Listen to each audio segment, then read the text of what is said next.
மெரினா போராட்டம் குறித்து எழுதத் தொடங்கிய போது அதனை வால் ஸ்ட்ரீட் முற்றுகை போராட்டத்துடன் ஒப்பிட்டிருந்தேன். மீண்டும் அங்கிருந்தே தொடங்குகிறேன். இது வால் ஸ்ட்ரீட் முற்றுகை போராட்டம்.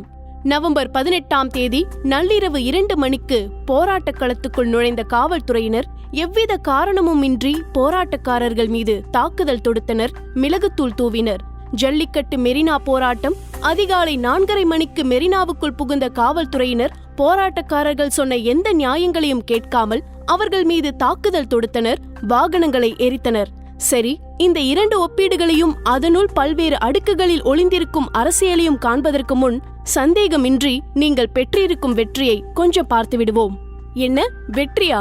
போலீஸ் கடுமையாக நம்மீது வன்முறைகளை கட்டவிழ்த்து விட்டிருக்கிறது, போராட்டக்காரர்களை தேச துரோகிகளாக சித்தரிக்கிறது. இது எப்படி வெற்றியாகும் என்று சலித்துக் கொள்ளாதீர்கள். நீங்கள் உண்மையாக வென்று இருக்கிறீர்கள். ஆம், வரலாறு நெடுகிலும் தோற்று தோற்று உண்மையாக வெல்லும் போது கூட நாம் பெரும் வெற்றி மீது நமக்கே சந்தேகம் வருகிறது. இந்த முறை சந்தேகிக்க தேவையில்லை. யார் என்ன சொல்லி திசை மாற்ற பார்த்தாலும் நீங்கள் வென்று இருக்கிறீர்கள். ஜல்லிக்கட்டு என்ற ஒற்றை விஷயத்தை வைத்து தட்டையாக சொல்லவில்லை.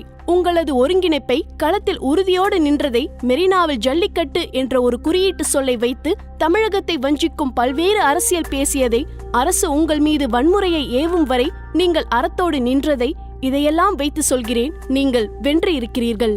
முதலில் உங்கள் வெற்றியை கொண்டாடுங்கள். காவல்துறையின் அடக்குமுறையில் இறந்தவர்களுக்கு அஞ்சலி செலுத்துங்கள். பின் இந்த வெற்றி செய்தியை பரப்புங்கள். உங்கள் எதிரிகள் நீங்கள் தோற்க வேண்டும் என்றுதான் விரும்பினார்கள். வெற்றி ஒரு போதை. இந்த முறை வென்றால் நீங்கள் இனி தமிழகத்தின் அனைத்து பிரச்சனைகளுக்கும் களம் காண்பீர்கள். அதனால் நீங்கள் தோற்க வேண்டும் என்று விரும்பினார்கள். ஆனால் நீங்கள் அதையெல்லாம் கடந்து வென்று இருக்கிறீர்கள். இந்த வெற்றிதான் அவர்களுக்கு அச்சமே. அதனால் நீங்கள் தோல்வியுற்றது போல ஒரு மாயையை பின்ன பார்க்கிறார்கள். நீங்கள் ஏன் அதற்கு இரையாகுகிறீர்கள்? நீங்கள் வென்று இருக்கிறீர்கள். வெற்றி கதையை எழுதுங்கள். உங்களை இன்முகத்துடன் போராட்ட களத்திற்கு அனுப்பி வைத்த உங்கள் பெற்றோர்களுக்கு சொல்லுங்கள். யாரையும் நம்பாதீர்கள், நாங்கள் வென்று இருக்கிறோம். உன் பிள்ளை சமூக விரோதி அல்ல, போராட்ட களம் கண்டு வென்றவன் என்று. உங்களை விட அவர்கள்தான் மிகவும் சந்தோஷம் அடைவார்கள்.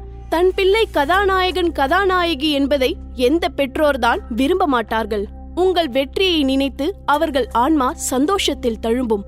நாளை ஒரு போராட்டம் என்றால் உங்களை அவர்கள் வீதிக்கு அனுப்பி வைப்பார்கள்.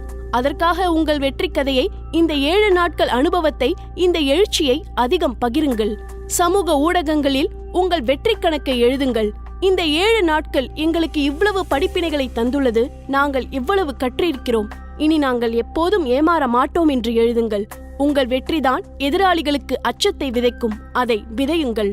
உங்கள் எதிராளிகள் உங்களை கலவரக்காரர்கள் என்று சித்தரிக்க அனைத்து கைகரியங்களையும் மிக திறமையாக செய்யும் இந்த வேளையில் அவர்களை எள்ளி நகையாடுவது உங்கள் வெற்றியை கொண்டாடுங்கள்.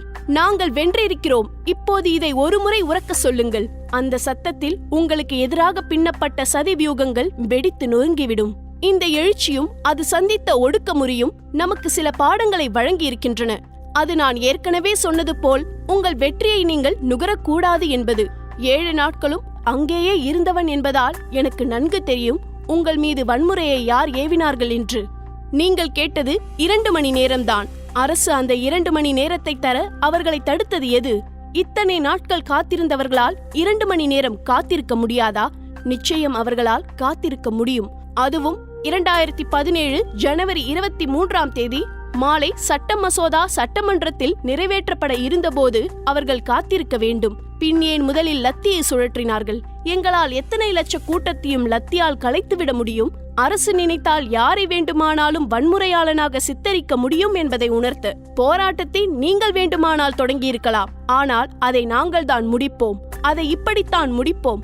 வரலாறு இதை வெற்றி போராட்டமாக பதிவு செய்யக்கூடாது. மெரினா பற்றி பேசினால் புரட்சி நினைவுக்கு வரக்கூடாது. அது ஒரு வன்முறை சம்பவம் என்பதாகத்தான் பதிய வேண்டும் என்பதற்காகத்தான். இந்த அரசியலை நீங்கள் உள்வாங்கிக் கொள்ளுங்கள். நீங்கள் நாளை தமிழ்நாட்டின் இன்னொரு பிரச்சனைக்காக அறவழியில் களம் காணும் போது இதற்காகவும் திட்டம் வகுக்குங்கள். நிச்சயம் உங்களால் தமிழகத்தின் அரசியல் திசை வழியை மாற்ற முடியும். மேலும் இதே போன்ற செய்திகளை தெரிந்து கொள்ள சுட சுட சேனலை சப்ஸ்கிரைப் செய்யுங்கள்.